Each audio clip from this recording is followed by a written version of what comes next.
विशाल बकरी लालची मटन वाली। सीतापुर नाम के गांव में छाया नाम की मटन वाली रहती थी। गांव में उसका ही एक मटन का शॉप था, पर छाया बहुत ही कंजूस और लालची थी और उसी के साथ साथ मुंहफट भी। गांव में एक ही मटन की दुकान होने की वजह से छाया ज्यादा दाम में मटन बेचती थी और उसी के साथ रात में गांव के घरों से बकरियां भी चुराती थी। एक बार छाया ने माया नाम के औरत के घर से एक बकरी चुरा ली। अरे ओ छाया, मटन को बेचने के साथ साथ ये बड़ा अच्छा धंधा शुरू किया है तुमने, बकरी चुराने का। अरे ओ माया, जरा तमीज से बात कर मुझसे। मैं क्या तुम्हें चोर दिखाई दे रही हूँ जो मुझ पर ये झूठा आरोप कर रही है? फिर नहीं तो क्या, एक रात में मेरी मुर्गी और कौन चुरा सकता है तेरे सिवा? तू ही बड़ी कंजूस और लालची है। मुझे तो तुम पर ही शक है। मुझे देखनी है तेरी सारी बकरियां अभी के अभी। माया छाया की सारी बकरियां देखती है। छाया के घर की तलाशी भी वो करती है, पर उसे उसकी बकरी दिखाई नहीं देती। पर एक बकरी का रंग कुछ अजीब रहता है। तब माया उसे कहती है, क्यों री छाया, इन सब बकरियों में ये तेरी एक बकरी का रंग क्यों अजीब है? मैंने तो कभी ऐसे रंग की बकरी नहीं देखी। वो इम्पोर्टेड है, समझी? चल अब हो गई ना तेरी तसल्ली। तेरी बकरी मैंने नहीं चुराई, तो अब ज्यादा बात मत कर और जा यहाँ से, मुझे बहुत काम है। माया वहां से चली जाती है। दरअसल छाया जब भी गांव की कोई भी बकरी चुराती थी तो वो उसका रंग बदल के रखती थी ताकि कोई भी अपनी बकरी पहचान न पाए। ऐसे ही माया के साथ भी हुआ था। इस तरह से वो छाया पैसे कमाने लगी। मटन तोलने के वक्त भी छाया हमेशा गड़बड़ करती थी। गांव के लोगों को तो ये बात समझ आ जाती थी, पर कोई भी कुछ नहीं कहता था। छाया इतनी मुंहफट थी कि कोई भी उसके मुंह ही नहीं लगता था। ऐसे ही एक बार की बात है, माया के पति जय छाया की दुकान जाते हैं और वो कहते हैं, छाया जी, हमारे यहाँ कल दावत है। दावत के लिए 100 किलो मटन चाहिए। उसके लिए बड़ा अच्छा मटन चाहिए हमें। हाँ हाँ जरूर, 1 ही किलो वाली विशाल बकरी भेजती हूँ, पर कुछ एडवांस दे दो। जय छाया को एडवांस में कुछ रुपए देता है और वहां से चला जाता है। तब छाया सोचती है, माया के घर में दावत? मेरे घर की तलाशी ली थी ना उसने, अब सिखाती हूँ उसे मजा। मुझसे पंगा लिया था ना उसने। दूसरे दिन छाया कुछ बलून वाली बकरी लाती है और उसमें हवा भर के उसे एक विशाल बकरी बनाती है और वो बलून की विशाल बकरी माया के घर भेज देती है और अपना सारा पैसा 100 किलो के हिसाब से लेती है। उधर जय दावत के लिए बकरी काटने जाता है तो धप करके आवाज होकर बलून फूट जाता है। ये सारी बात माया को समझ आती है। तब जय कहता है, अरे माया, ये देखो छाया ने कैसी नकली बकरी दी है। मैं अभी छाया से बात करके आता हूँ। अरे रुक जाइए, वो अपनी बातों से आपको ही घुमा देंगी। उससे बात करके कोई मतलब नहीं। ये छाया भी ना बहुत लालची होती जा रही है। अब तो उसने नकली बकरी भी बेचना शुरू कर दिया। उसे तो अब मैं सबक सिखाती हूँ। ऐसा कहकर माया छाया को सबक सिखाने के लिए प्लान करने लगती है। माया उसी बलून वाली बकरियों का सहारा लेती है और उन्हें लेकर छाया के घर जाती है और बकरियों की आवाज निकालकर उसे जगाती है।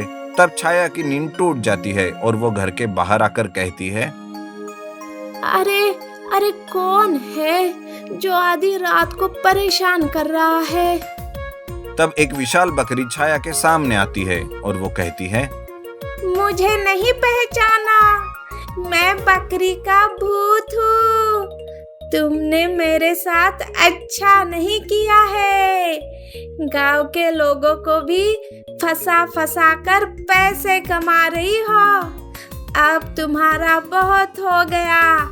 अब मैं तुम्हें खाने आई हूँ। और वो घर के बाहर आकर कहती है, अरे अरे कौन है जो आधी रात को परेशान कर रहा है? तब एक विशाल बकरी छाया के सामने आती है और वो कहती है, मुझे नहीं पहचाना, मैं बकरी का भूत हूँ। तुमने मेरे साथ अच्छा नहीं किया है।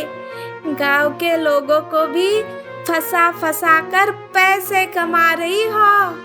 अब तुम्हारा बहुत हो गया, अब मैं तुम्हें खाने आई हूँ। बलून की बकरी हवा में उड़ने लगती है, उसके पास आकर उसे डराने लगती है। हवा में उड़ने वाली और बातें करने वाली बकरी देखकर छाया भी बहुत डर जाती है।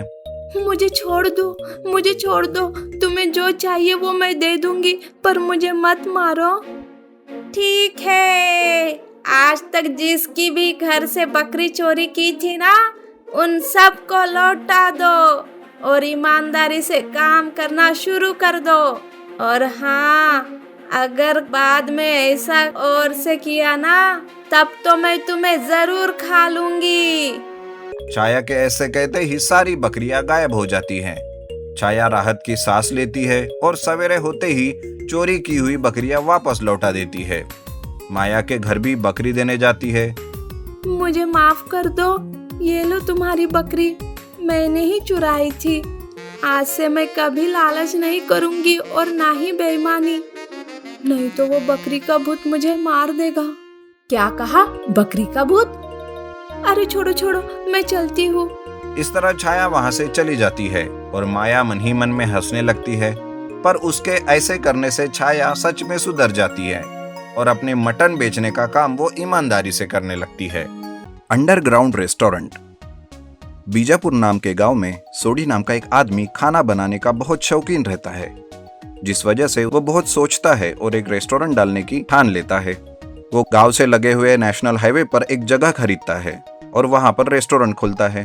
वो अपने रेस्टोरेंट को अच्छी तरह से सजाता है और उसका उद्घाटन गांव के स्कूल हेडमास्टर से करवाता है। मेरे इस रेस्टोरेंट को शुरू करने के लिए गांव वालों ने जो सहयोग किया है, मैं उसके लिए आप सभी का हमेशा आभारी रहूंगा। हाँ बेटा, लेकिन कुछ पार्टी दोगे या फिर सूखे सूखे ही भेज दोगे हमें? खाना तैयार है हेडमास्टर जी, आइए। सोडी गांव वालों को खाना खिलाता है और उस दिन से सोडी का रेस्टोरेंट शुरू होता है। रेस्टोरेंट हाईवे पर होने के कारण सफर करने वाले यात्री रेस्टोरेंट पर रुककर खाना खाकर फ्रेश होने लगते हैं। लेकिन एक दिन अचानक किसी बीमारी के चलते पूरे देश में लोगों को घरों से बाहर निकलना बंद होता है, जिस वजह से बाजार और सब बंद करना पड़ता है। सोडी को भी अपना रेस्टोरेंट बंद करना पड़ता है। लगातार कुछ महीने बंद रखने के बाद कुछ सेवाएं शुरू करने की इजाजत सरकार देती है, जिसमें सोडी को भी रेस्टोरेंट से सिर्फ पार्सल सर्विस शुरू करने की इजाजत मिलती है। लेकिन पार्सल सेवा शुरू करके उसकी कमाई ठीक से नहीं हो पाती। इसी चिंता में सोडी बैठकर एक दिन सोचता रहता है। तभी उसका एक दोस्त उसके पास आता है। अरे सोडी, इतनी चिंता में क्यों है तू? अरे क्या करूं, पार्सल सर्विस से कमाई नहीं हो पा रही है और रेस्टोरेंट शुरू किया तो पुलिस आकर बहुत मारेगी, साथ में हमेशा के लिए रेस्टोरेंट को भी बंद कर देगी। क्या करूं समझ नहीं आ रहा। अरे मेरे पास एक आइडिया है, अगर तू कहे तो बताता हूँ। हाँ बता मुझे। सोडी का दोस्त उसके कान में धीरे से आइडिया बताता है। सोडी उसे सुनता है और वो वैसा ही करता है। वो अपने दोस्त के साथ रेस्टोरेंट के अंडरग्राउंड में जाता है। वहां पर काफी खाली जगह होती है। सोडी ऊपर पार्सल सर्विस दिखाकर नीचे में चुपके से अंडरग्राउंड रेस्टोरेंट शुरू करता है, जिस वजह से वहां पर खाना खाने के लिए आने वाले लोगों को सोडी चुपके से अंडरग्राउंड रेस्टोरेंट में भेज देता है। इस तरह से सोडी अंडरग्राउंड रेस्टोरेंट चलाने लगता है। लेकिन एक दिन रेस्टोरेंट पर काफी सारी गाड़ियां देखकर पुलिस उसके रेस्टोरेंट पर आती है और सोडी को पूछती है, अरे ये क्या, इतनी सारी गाड़ियां यहाँ कैसे? क्या तुमने रेस्टोरेंट शुरू किया है? जी नहीं सर, ये तो पार्सल लेने के लिए आई हुई गाड़ियां है। यहाँ मैंने कोई रेस्टोरेंट शुरू नहीं किया। झूठ तो नहीं बोल रहे हो तुम? बहुत डंडे पड़ेंगे। आपको यकीन नहीं है सर? तो आइए मेरे साथ, मैं दिखाता हूँ आपको। सोडी इंस्पेक्टर को रेस्टोरेंट के अंदर ले जाता है। जाते जाते धीरे से फोन करके अपने दोस्त को बता देता है और वो दोस्त अंडरग्राउंड में सबको शांत रहने के लिए कहता है। इंस्पेक्टर अंदर जाते हैं। अंदर जाकर इंस्पेक्टर को कुछ नहीं दिखता। वो देखता है कि रेस्टोरेंट की कुर्सियां टेबल पर उल्टी रखी हुई है। ये देखकर वो कहता है, ठीक है, सब कुछ ठीक है। जी सर, मैं आपको कभी शिकायत का मौका नहीं दूंगा। ये बोलकर इंस्पेक्टर वहां से चला जाता है और सोडी बड़े ही चालाकी से अंडरग्राउंड रेस्टोरेंट शुरू रखता है और पैसे कमाता है।